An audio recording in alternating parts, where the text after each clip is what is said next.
Hello, everyone. Welcome to the Chicago Public Library's Pride Month celebration.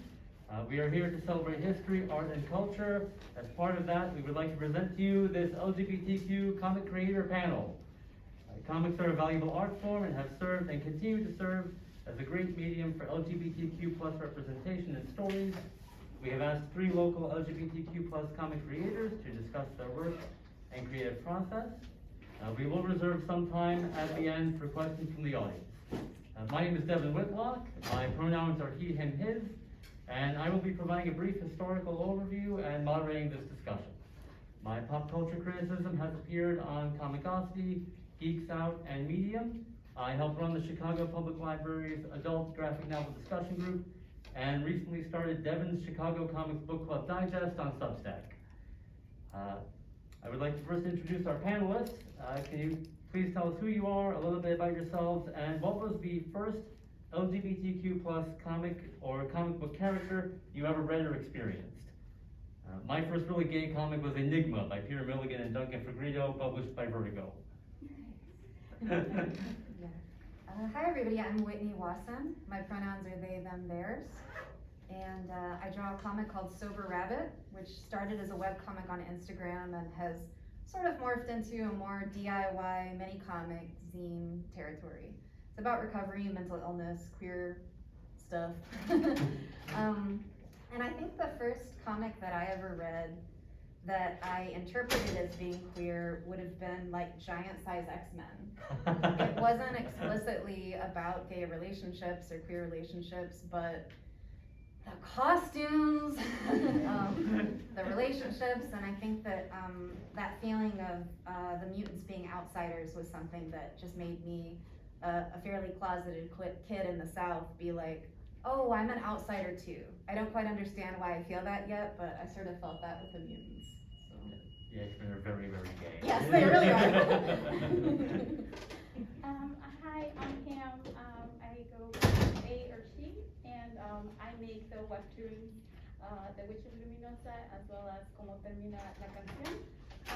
They're both in webtoons. And the first characters that I saw that they were queer, they were, when I had the chance to read the whole manga for the Quadcopter Sakura series, and I saw that both Sakura's older brother, Toya, had romantic feelings for his best friend, Yukito. I was like, oh, there's something more going on here. Yes. I'm Kat Lay, she, her.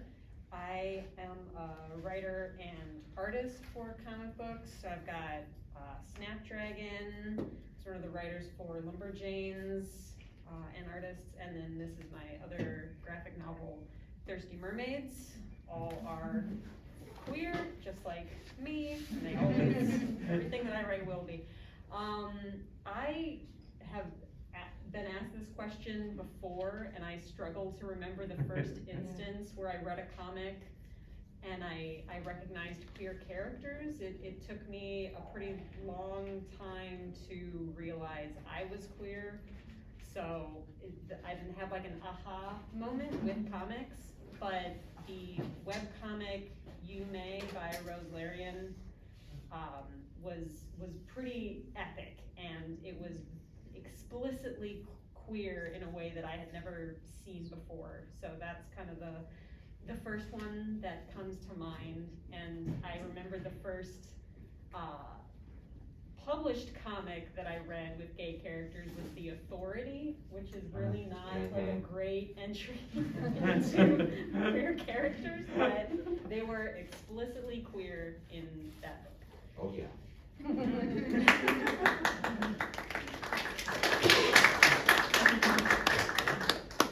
Okay, I'm now going to try to distill 84 years of representation into 5 minutes. Here we go.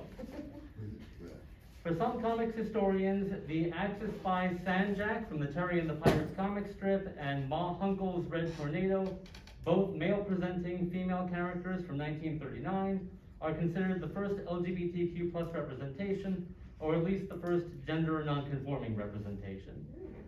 There were also a couple of science fiction stories of body and gender swapping. I've got the Ultra Humanite up there. They were probably progressive by the standards of the 1940s and 50s, but no real great examples. Fast forward to 1954, and Frederick Wortham and his book Seduction of the Innocent. Wortham is actually a complicated figure. He was integral to the Supreme Court desegregating schools with Brown v. Board of Education of Topeka. But Wortham tried to get comics banned completely for children under 16 years old. Oh, yeah. He described Batman and Robin as a wish dream of two homosexuals living together. Wonder Woman was Batman's lesbian counterpart. We now know that that's cool, but I have a few choice quotes of his up here, including where he compared the comic book industry to Hitler. I'm going to be glossing over a lot of stuff from here on out, and I'm very sorry about that. In the 70s, underground and independent comics became a popular alternative to mainstream publications and sometimes featured gay characters in explicit situations. In 1976, the newspaper comic strip Doonesbury introduced a gay character. Gay comics, edited by Howard Cruz, starred in 1980. I had to crop that cover to make it family friendly, but I couldn't resist the joke of the guy walking around in a literal closet. Gay and lesbian newspapers and magazines often printed comics, including Alison Bechdel's strip Dykes to Watch Out For, which began in 1983. Here you can see the strip that originated the Bechdel test, with credit to Liz Wallace, and it's kind of hard to read, but basically one character says the last time she saw two female characters talking to each other about something other than a man was Alien. The 90s were kind of a watershed decade for LGBTQ plus representation in comics. The biggest news was at Marvel when the character North Star came screaming out of the closet in 1992. This was covered by the New York Times. It was such a big deal. Unfortunately, it's a really stupid comic. In 1993, DC Comics started their Vertigo imprint, which often included LGBTQ plus characters, some better than others, but they had psychic drag queens, bisexual supernatural detectives. It was great. The first GLAAD Media Award for Best Comic Book was given out in 1992 to The Flash. Prism Comics has provided a queer press grant since 2005, the winners of which are some of the greatest LGBTQ plus comic creators working today, including Tana Ford, T. Franklin, and Rob Kirby. Meanwhile, in Europe, comics with LGBTQ plus content have been popular since 1979. Japan has whole genres of comics defined by their particular LGBTQ plus romantic pairings, with yaoi being boys love comics, yuri being girls love comics, and bara centering on burlier men, all of which have been around since the 1970s.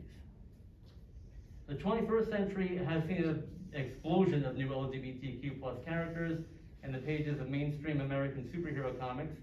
In 2012, North Star got married, which doesn't even happen to most straight superheroes. In 2015, Marvel made headlines again when Iceman, a founding member of the X-Men, was outed as gay. In 2021, both Superman's son and Tim Drake's Robin came out as bi. It might look crowded up there, but almost none of those characters are headlining their own books or starring in their own series.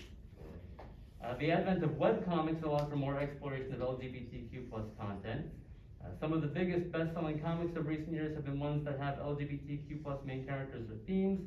I've got Laura Dean Keeps Breaking Up With Me and Genderqueer up there. This has not come without some degree of backlash, as book bans have increased across the country. Genderqueer by Maya Kobabe has been one of the most challenged books in recent years, according to the American Library Association.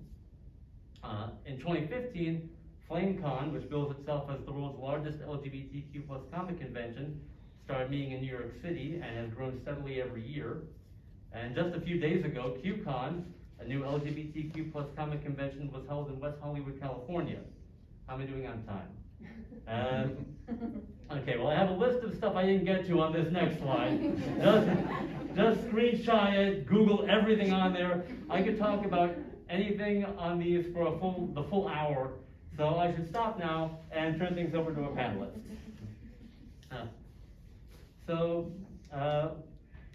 What made you want to create comics, and how did you get into comics? I'll start simple. Yeah, whoever wants to go first, yeah. I can start first. I started drawing when I was a really little kid, and I think now that I'm an adult, I see that I was drawing because sometimes images were easier to convey a thought than speaking was. I was not the most outspoken younger person, but when I was drawing in class, other kids would sort of come over and be like, oh, you're not really talking to us, but you are drawing. And we love monkeys and dinosaurs and unicorns and all of the first things that I started drawing. So I think that images are really powerful. It's also, communicating via images transcends language too. So that was kind of how I started making friends as a shy kid. And you know, since then, I feel like I've done a bunch of other kinds of art forms. I've been a stand-up comedian, I've been an actor, I've been a playwright, but really, nothing beats comics, you know? I can read a comic by an author from a culture that I've never, you know, had anything to do with in real life, but I can read their images and understand what they're going through, which is that most people have complicated relationships with their parents.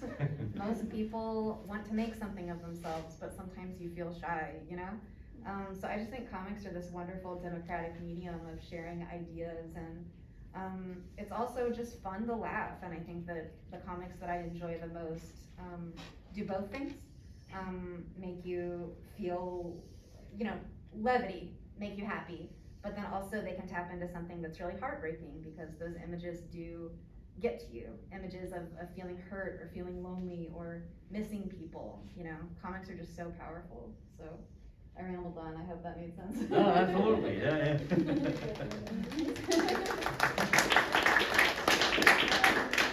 I mainly got into comics because it was what I really like to do instead of doing my physics homework or my partial differential equations homework.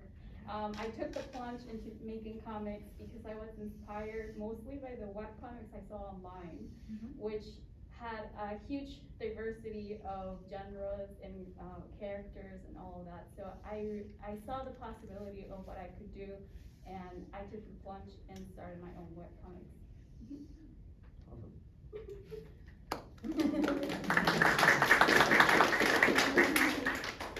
I always loved to draw, but I didn't really discover comics until well into high school, and I didn't start drawing my own comics until maybe college. I was more interested in animation, children's books, other visual mediums, other things that I could use drawing for. And I started making my own comics because I was shy and I didn't want to talk to anyone to be a writer. I didn't want to have to find a writer. So I thought, okay, I can write my own comics, I can draw them, I can color them, I can post them online, I can do it all myself, unlike animation. And so I started making short comics as a way to tell stories, because I realize now that what I always loved about drawing was being able to tell stories. That's always what I was doing when I was drawing. I was always doing some kind of narrative. And by the time I started doing these short comics, I realized that it was just the perfect art form for me, and then I loved it.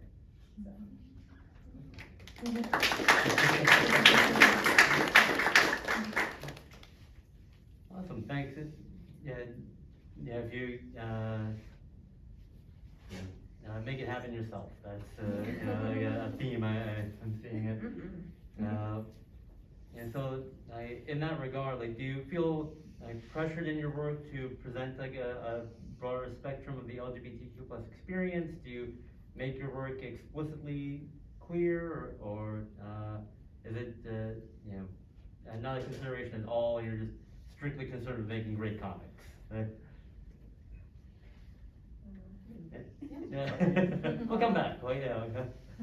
So I am, when I'm making characters, a lot of the time I'm pulling from my own life, my own personality, people that I know, and all of those things are queer. So I'm representing sort of the world that I live in, and also the world that I would like to live in sometimes.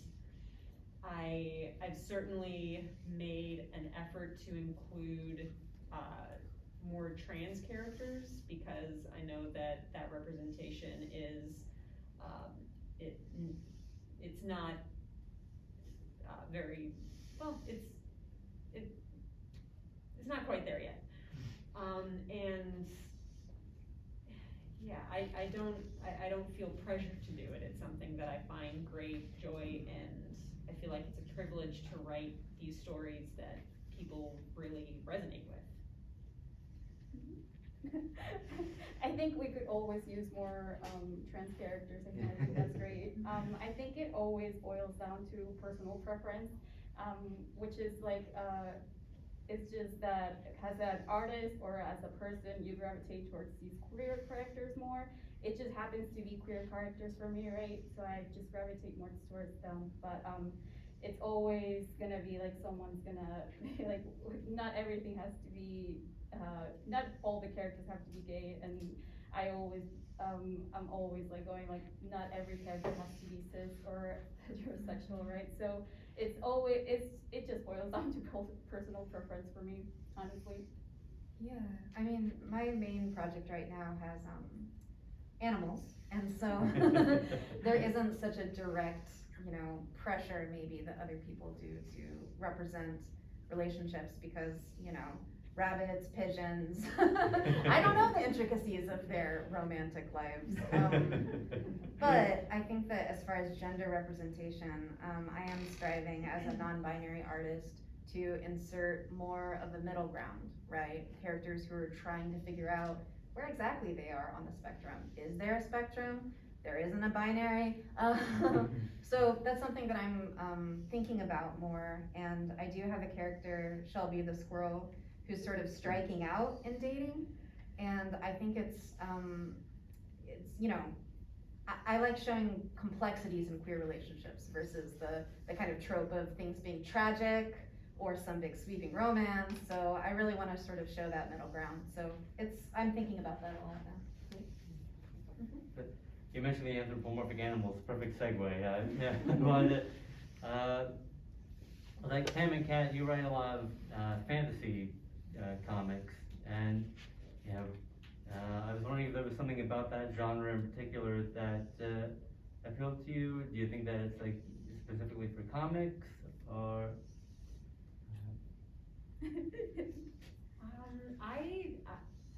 I'm not sure why exactly it is that I'm drawn so often to fantasy. All of my stories take place in the real world, in our world. So it's low fantasy, it's sort of magical realism, and there's something about that as a storyteller that I love to interject something that you can only do in a story, and that you don't have in the real world, because I think it's fun and it's great, and they're the stories that I really resonate with, so that's probably why I keep doing them. I grew up with a lot of fantasy genre, be it via anime, books, or movies. So I do feel at home in that genre, but mostly it might have been something that growing up in Mexico, we have a date for the Dead of the Living, which is where we celebrate and we drink alongside our dead. So my family tends to gravitate towards an affinity to the paranormal, the occult, witchcraft, and all of that. So it's definitely something that I grew up alongside with. So I feel at home in that genre. And was it the same thought process that led to the anthropomorphic animals?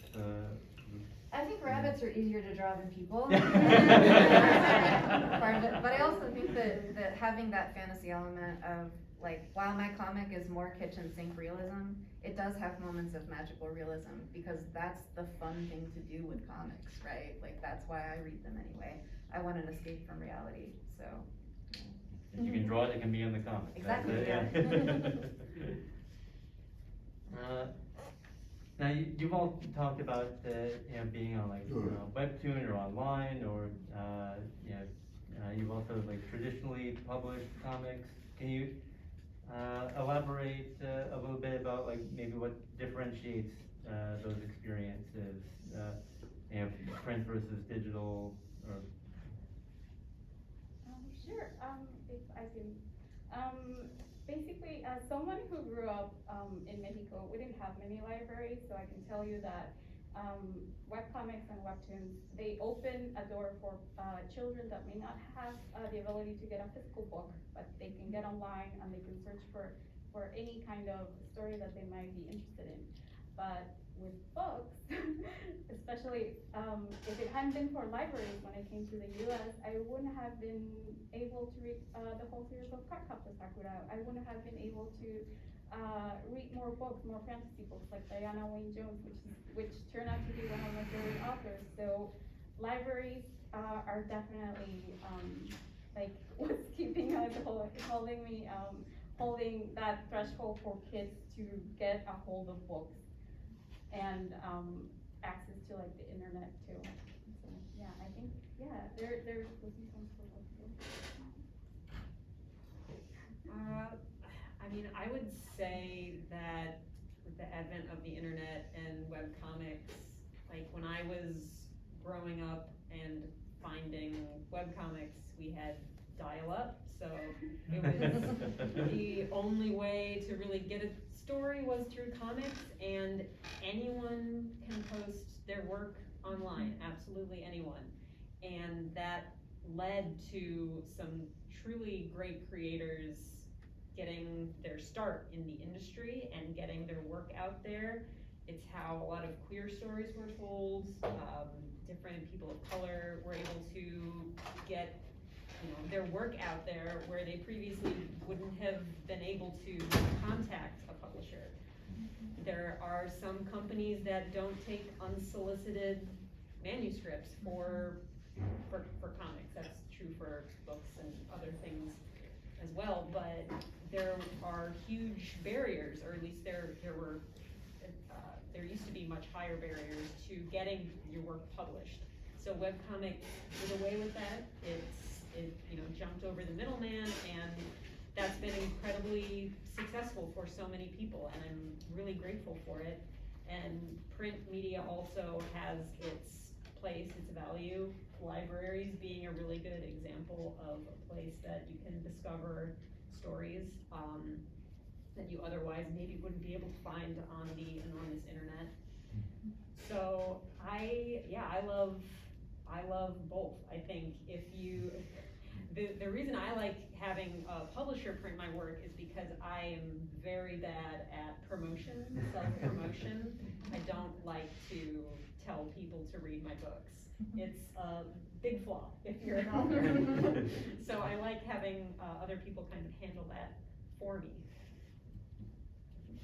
Well, I think that, what you both said is so true about access to comics is great. I started reading webcomics online in probably 2002 or 2003, stuff like, Achewood, Dino Comics, a lot of the people that started out putting out things for free on the internet in their downtime have now become some of the most important and prolific animators and, cartoonists. They've all kind of grown up into having these wonderful careers, and I think it's because they could put out the work that they wanted, to your point, Kat.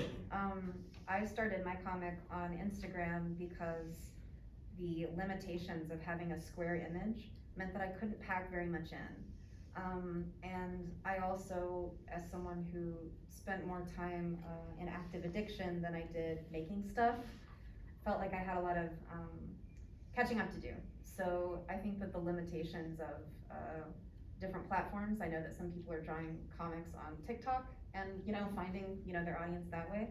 Sometimes that can help and sort of get you started creatively. But yeah, now I think I discover the bulk of new authors that I want to read in the library instead of online. Because the library, each Chicago Public Library, just a shout out to them, has a different comic selection. So it's amazing to go into a different branch and be like, wow, they have a totally different author.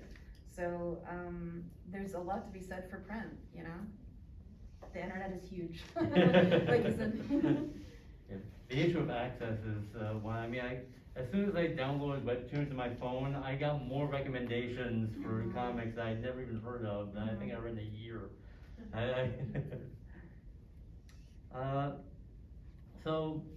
What would you say has impacted the visibility and access of LGBTQ plus comics? Speaking of accessibility and visibility. Webcomics tended to, I think, go back to the previous statement. Publishers weren't really interested in publishing queer stories not that long ago. Things have changed drastically, just in the last 20 years or less. But publishers saw from the success of webcomics that there was a huge untapped market that they were just leaving by the wayside. And that led, like Whitney said, there's a reason why so many very prolific creators now got their start doing webcomics and posting their art online. It's as much as I love zines, the reach of webcomics is so much longer than any print media previously. I think what's mostly impacted what I've seen from friends, myself included, is that it's basically that the people themselves that are creating these comics are not being protected because of obviously we have all of these laws and bills that are being targeted to these authors or potential authors that they want to share their ideas and stuff. That's gonna impact them because they won't be able to spend as much time as they would have wanted on their project, or they might be disillusioned or be I guess discouraged of bringing those stories forward if there is so much attacks against them. So that's the only thing that would be impacting them. Yeah, I mean, I think anybody who makes comics right now and identifies as LGBTQ is aware of how censorship is massively affecting things. If you have a popular webcomic online, does that mean that that could translate into print publishing? We just don't know because of the ongoing waves of legislation that are affecting authors. I know that Maya has had a lot of death threats. I mean, there's been some really serious censorship going on. So I think that also will do the reverse, which means I think more and more people will be like, okay, time to make my comic. This is the moment to show stories.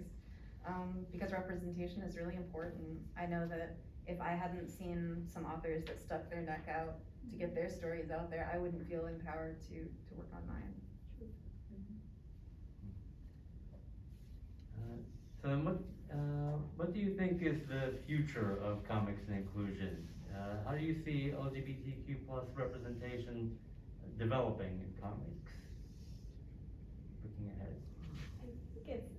I think it's gonna be a bright future regardless, because there's always gonna be people fighting for seeing others represented, right? But the issue would be that if you're not protecting people, you're not protecting artists, then there's gonna be no comics, right? So yeah, it always boils down to the human aspect of things. As a disabled person and someone who writes about new disability, I became disabled in 2019. I was hit by a car as a pedestrian. Very Chicago thing to happen. I am really interested in the intersection of disability and accessibility for comics. There's a lot of artists who are working on really cool screen readers, audio descriptions. I know that there's some touch, tangible stuff in the works for being able to expand how we take in images and how we read stories. So I'm really excited about what new people are developing as a result of needing it, right? And so I think as all of us as queer storytellers, we need these stories, and I think more and more people want to be able to read comics, so I'm excited to see what will happen technology-wise.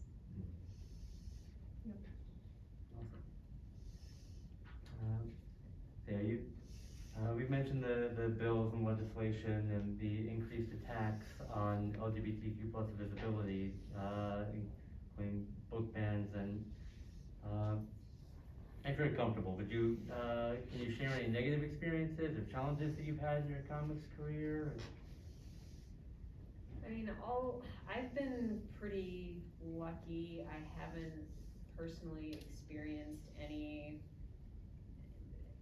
people coming after me for my work, but most of the places I'm meeting people are libraries and conventions and places where that kind of hostility is not exactly seen.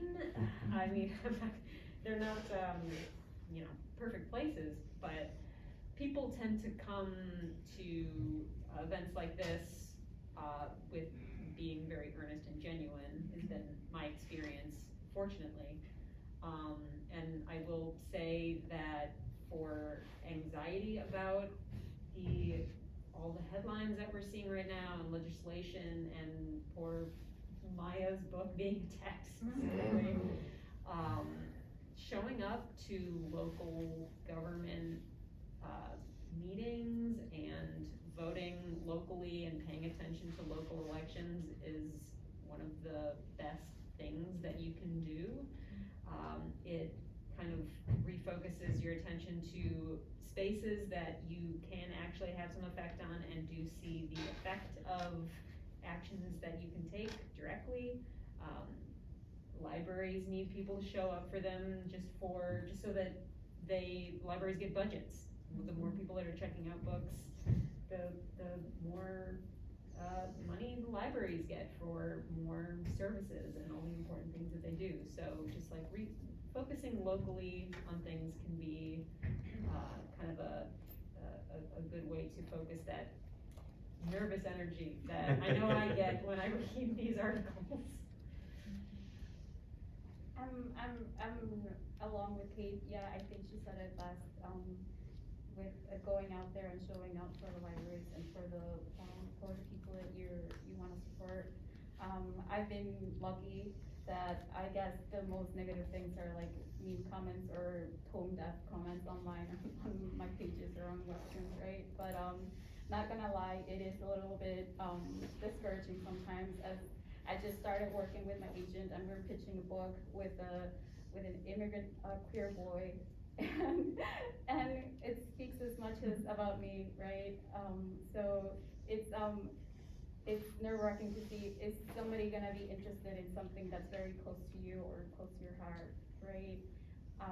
But yeah, it's always good to just get out there when you're feeling that anxiety to just like channel that energy and like do something, even if it's out of spite.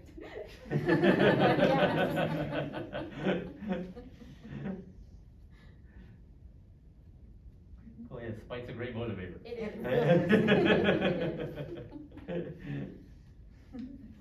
We'll open it up to the audience in a little bit. First, does anybody have any recommendations? What are you all reading right now? Oh, man. I did read some.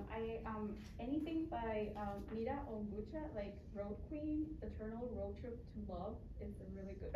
It's a really good book. They write a bunch of self-published comics. Also, The Magic Fish by Charlie Nguyen is really good. Anything by The Little Foolery, which is they do everything from webcomics to short stories to illustrated novellas, and Hui Lin or Lalalish on Twitter. She also does some really cool comics. Awesome. Try to write things down. I read so many. Yeah. It's really hard. So what I'm loving right now is Tiger. It's a webcomic by Petra Nordland. If you're not reading it, check it out. Her world building is so impressive, and it is queer and it is It's getting published by Southern Seas, right? Yes, So it is. It's getting print versions now, and she's working on what will be the last part of the story right now. And I always recommend these two mangaka who I love.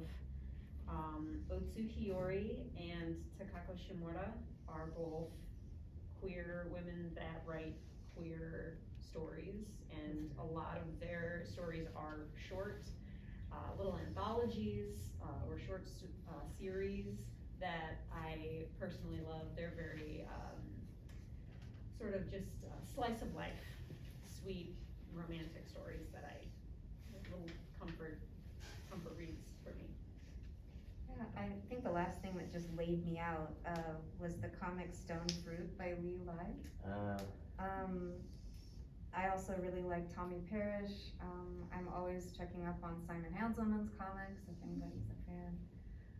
But I was actually just looking on my Hoopla app, because I use Hoopla and Libby to check out comics, so I read so many. Shout out to Libby. Shout out to Libby. I read them, Libby app. yeah, I read so many comics on there that it's hard to keep track. And I'm favoring stuff on Hoopla all the I time, know, right? yeah. Okay, we've got about 20 minutes. We'll open this to questions from the audience. Does anybody? Yes. For those of you who do not know me, I'm Reginald Sawyer. Halito, as we say in Choctaw, I'm Reginald Sawyer, Choctaw and Cherokee. I am the president of the Chicago Two-Spirit Society. We are the gay LGBT indigenous group that's devoted to restoring and bringing back our traditional Two-Spirit traditions, as well as doing outreach and support to all of our indigenous Two-Spirit people that are still in the closet. My basic question is, do you happen to know any of our gay LGBT indigenous queer artists that are writing and producing Native American Two-Spirit comic books about the history of our Two-Spirit people, that tell the story about our Two-Spirit people, who we are and what our roles are. And do you know what are they being published now, or are some, because I do know there is a Native American sister that's wrote a comic book called Super Indian, who is about, who is a Native American superhero that is out to that protects all of our indigenous people, and also live by the same code as the other superheroes, just like Apache Chief, who was our first Native American superhero in DC Comics. And also forget the first gay couple in DC Comics was Apollo and Midnighter. And also we cannot forget that Kevin Keller, who is the first gay character in the Archie comics. So we're some queer comic book history there. So do you happen to know any of our Native American Two-Spirit indigenous people that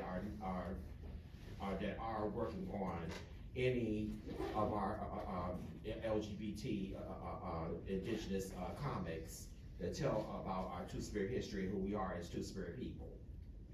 I personally do not, but I would be very interested to know. I wish I knew off the top of my head some names. I remember a few years ago, I'm trying to remember the title. There was an anthology that was all indigenous creators. It was a comics anthology. And I know there were queer stories in it. It may have been queer indigenous creators, or it may have just been indigenous folks, but I would need to find the name of it, but I know that that would be. Yeah, I can picture the cover of it in my head. My phone's not here. I know that there's, I read an older anthology, I was trying to find the title. I know that there's a Marvel anthology called Indigenous Voices #1. I think that there might be several of those.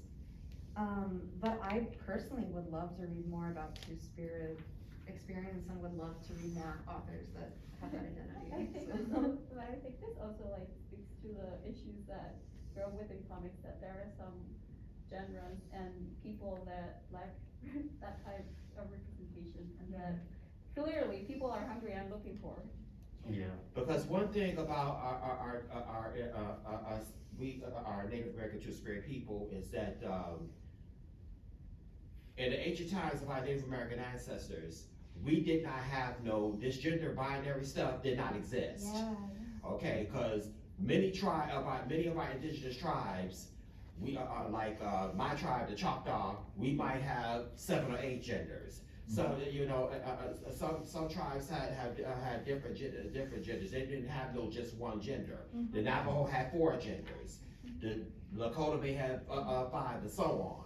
So and also too, there was no one specific word for gay or lesbian or transgender in our Native American languages.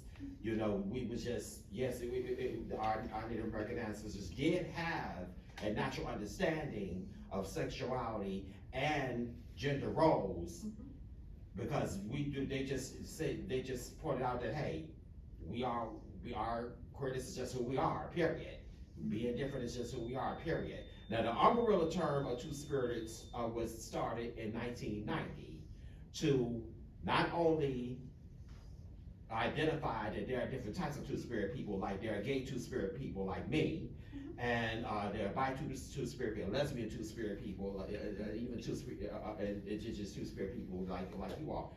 But also, too, the meaning, the second meaning of the umbrella Two-Spirit word, it means that we're born with 2 identities: our Native American identity, tribal identity, and our queer identity, our gay or LGBT queer identity as well, which is already biologically formed, and that's what we're not most in the womb anyway. Although none of us are given a guarantee that we're not going to be a gay, lesbian, or whatever when we come into the world. We are what we are, and that's our truth.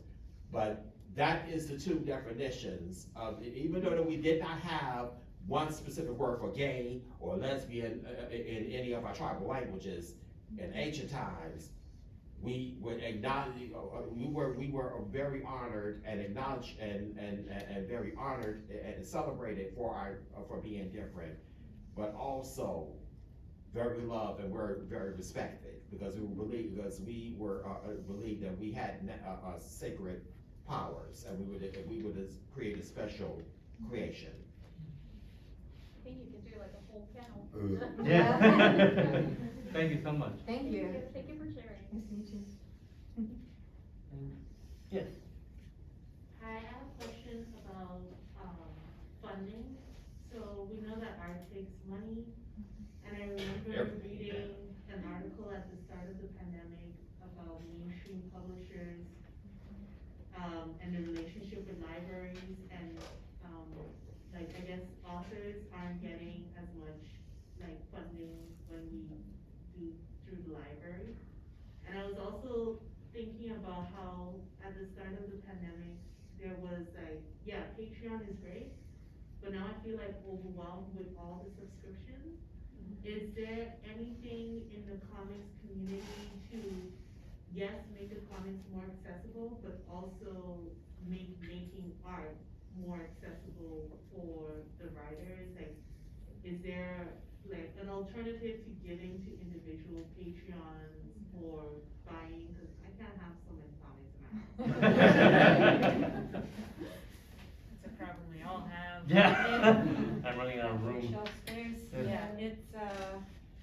It's a very good question. It's sort of a problem in the arts in general, I think, of artists not being valued enough. And I think we see that right now with all the AI talk and everything that people are trying to do with AI to sort of shortcut and cut out the artists out of the creation of art, which is wild. I would say libraries are good, because the more books that get used, if they're popular, they would need to get replaced eventually, and those little sales, they do count towards the authors. It's not, it's not as good, obviously, as a Patreon, but also those, like you said, can be overwhelming. Sure. It's as an individual, it's pretty hard to say that you need to single-handedly support all the artists that you love. I'm sure they wouldn't mind if you had to, stop subscribing for a while, or come in and out, just sort of try to buy from authors that you specifically want to support, but also don't feel guilty if you can't. I know I don't begrudge anyone checking out a book from the library instead of buying it, because that's what I do all the time, because I also don't have an entire room I can dedicate to my bookshelves yet. And do more events like this. Yeah. Yeah, I think it doesn't necessarily have to be monetary help if you wanna help your artist. I think, word of mouth goes a long way, so if you're just posting, as a writer, you said, right, how to help as a writer and how to access art via as a writer. I think if you just, if you're talking about the comics that you like, and you're gonna obviously start, seeing people there, oh, I also like that comic, and then you'll start making friends that are also artists and that share your vision, so that way you can start working sometimes together. It's really, I know it's really discouraging, but even like, as a writer, you can start drawing. I know it's not gonna be beautiful from the beginning, but just putting pen and pencil, it's gonna be a lot more, it's gonna be worth it for you in the long run. Oh, I was just meant as a fan, but. Oh, as a fan, yeah, but yeah, I think Chicago Independent Media Alliance had a fundraiser, so I wondered if there was like something like that for comics, where like if you donate, some random millionaire will match your bill. I can see that happening. Well, I think that, the way that things happened pre-pandemic and how things are happening now, that's something to take into consideration as well. I'm someone who's only self-published. I haven't been picked up by publishers yet, but I am really interested in creators forming collectives. We're seeing a lot more of that now. There's some really cool Pacific Northwest collectives that they basically are like, well, printing costs are really expensive. What if we all did 2 pages and put out this anthology? Then more people are interested in 10 artists versus just seeing, a comic from one person.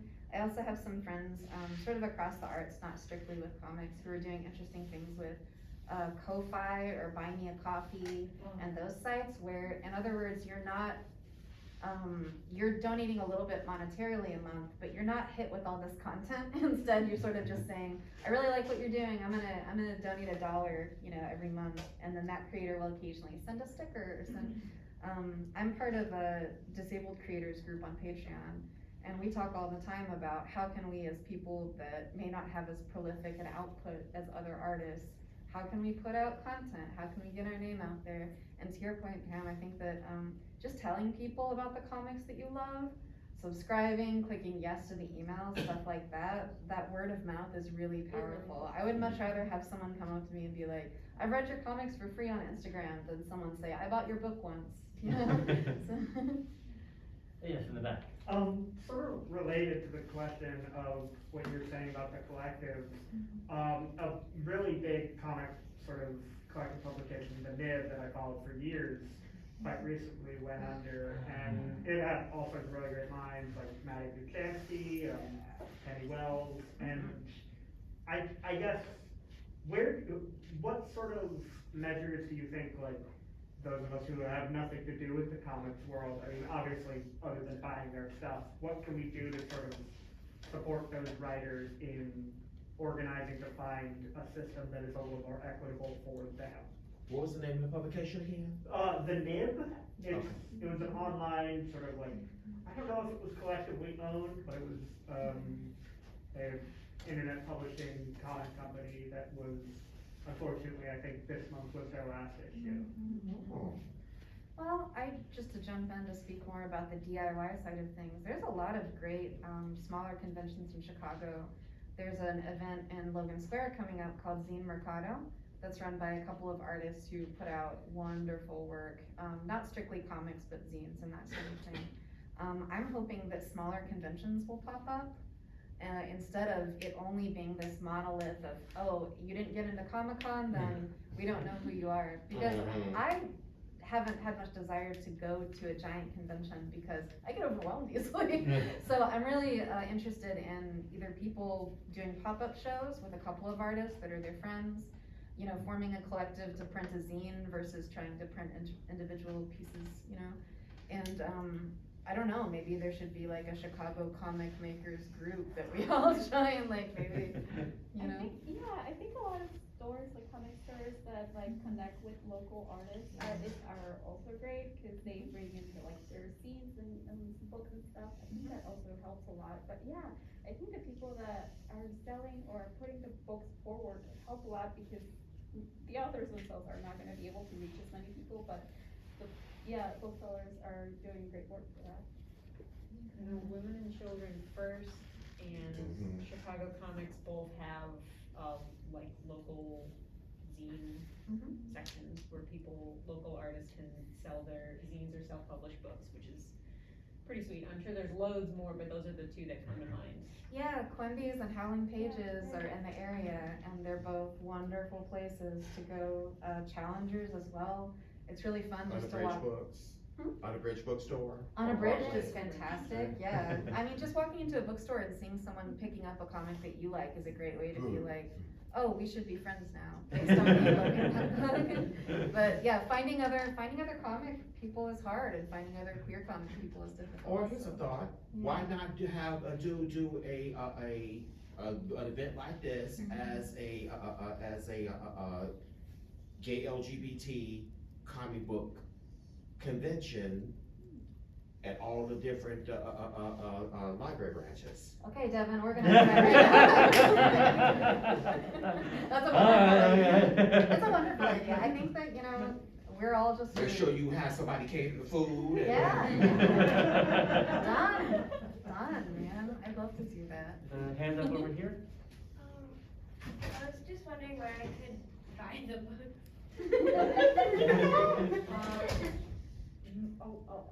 So like mine, I know are at most local bookstores. Like if you have a favorite bookstore that you like to go to, or a comic book shop that you really like.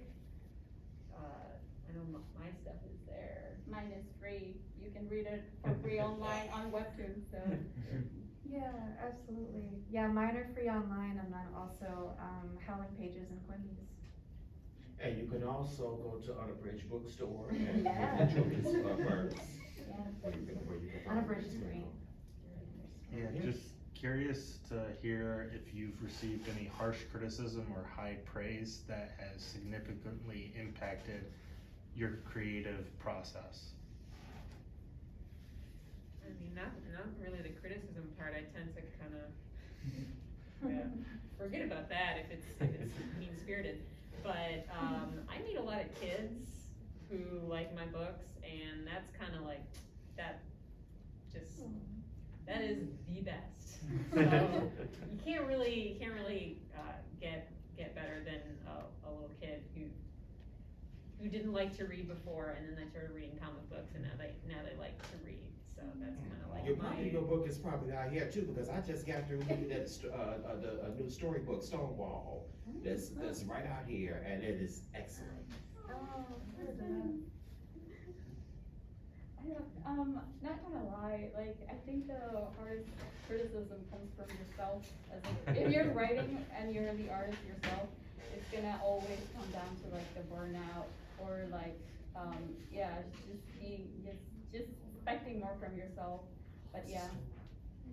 Yeah, I was gonna say, if you feel like you're bad at drawing, go look at my earliest comic. I published on the internet in public. And look at where I was 3 years ago, and look at how I draw now. I do not have it all figured out. I still struggle with cars and backgrounds. Hands are hard, even though I'm drawing paws. But all of that to say, like, I have had people tell me, when I have felt like not drawing the comic, I have gotten some DMs on Instagram that said, you know, early sobriety is really lonely. Thank you for just having something that I can scroll through. Somebody said that they had scrolled from beginning to end more than once, and that was like the biggest, you know, like, I don't care if I sell anything, like, the fact that somebody said, I felt less lonely reading what you do, made me just be like, okay, it's worth it, I have to keep doing it. Thank you.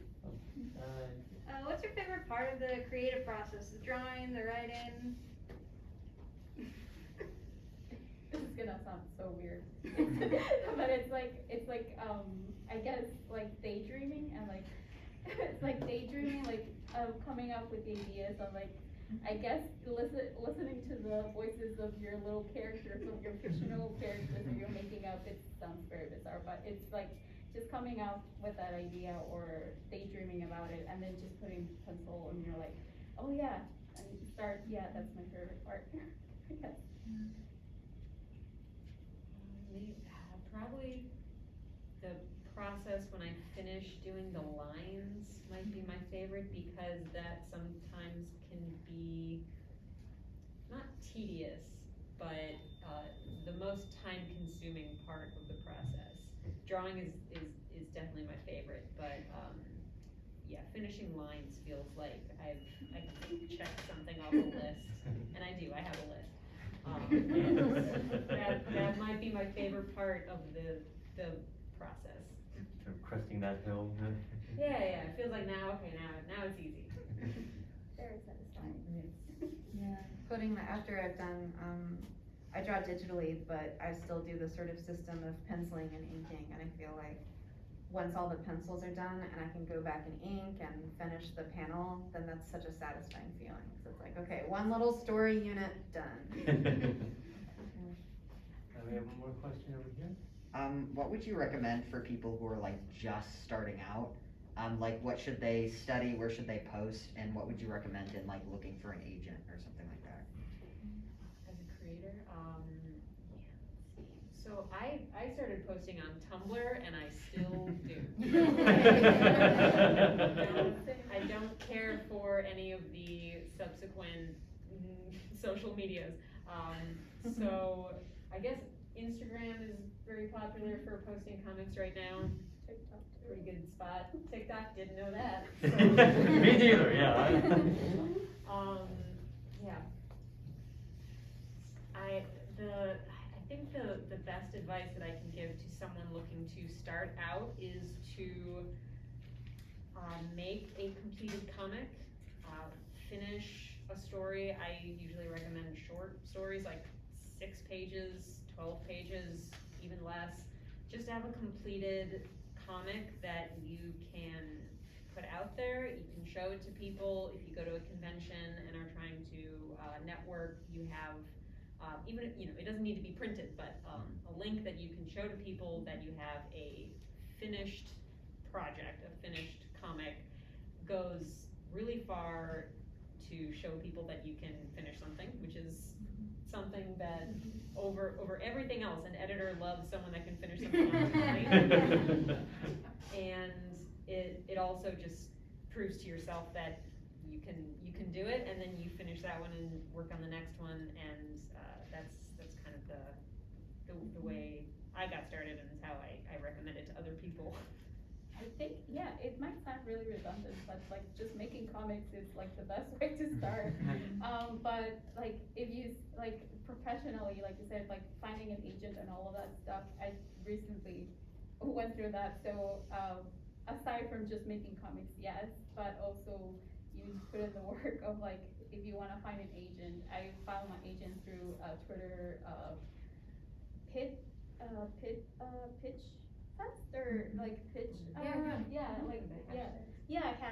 like pitch fest.